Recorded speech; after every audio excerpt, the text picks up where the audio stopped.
आज व्लॉगचा दिवस 13वा आहे बरं का. आणि चांगले सबस्क्रायबर्स फॉलोअर्स वाढत आहेत. यूट्यूबला पण चॅनल काढला आहे सेम नावाने. आणि फुल तुम्हाला व्लॉग बघायचे असतील तर तुम्ही यूट्यूबवरती शिफ्ट होऊ शकता. काल शर्वी गार्डनमधून खेळून आली होती, म्हणली पायाला दगड लागला आहे. आणि सकाळी उठली की कचरा वगैरे द्यायला बाहेर जायला लागली तर माझ्या लक्षात आलं ती लंगडती आहे. तिच्या पायाला बघितलं तर चांगली सूज आली होती. म्हणून मग हळद थोडीशी तुरटी आहे पाण्यामध्ये मिक्स करून चांगली गरम केली आणि तिला सोसल अशा ह्यानी थोडीशी पायाला लावली. म्हणजे कसं म्हटलं सूज जराशी ओसरल. दवाखान्यात तर जायचंच होतं दुपारून, पण म्हटलं तोपर्यंत जरा तिला आराम पडेल थोडंसं. त्यानंतर मग नाश्त्याची तयारी करायची होती. आज काय बेत करायचा हे ठरलंच नव्हतं, म्हणून पटकन सांबार टाकलं. तिन्ही डाळी मिक्स करून हे सांबार बनवलेलं आहे.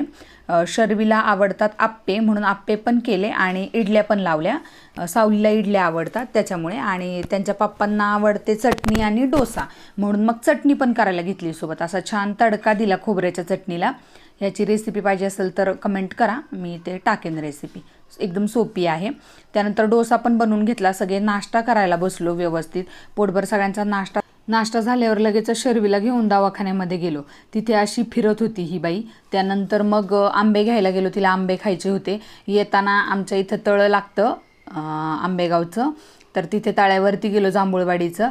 आणि थोडा वेळ थांबलो, तिला जरा बरं वाटलं. आता मी चॅलेंज घेतलं आहे 100 दिवसाचं, की 100 दिवसात नवऱ्याला म्हटलं आहे 10K फॉलोअर्स नक्की करणार आहे, तर नक्की फॉलो करा मला. त्यानंतर घरी आल्यावर ही औषध प्यायला आडेवेडे घेत होती. तिला काहीतरी लालच दाखवलं, गोड गोड म्हटलं आपण खाली खेळायला जाऊ, गार्डनमध्ये जाऊ.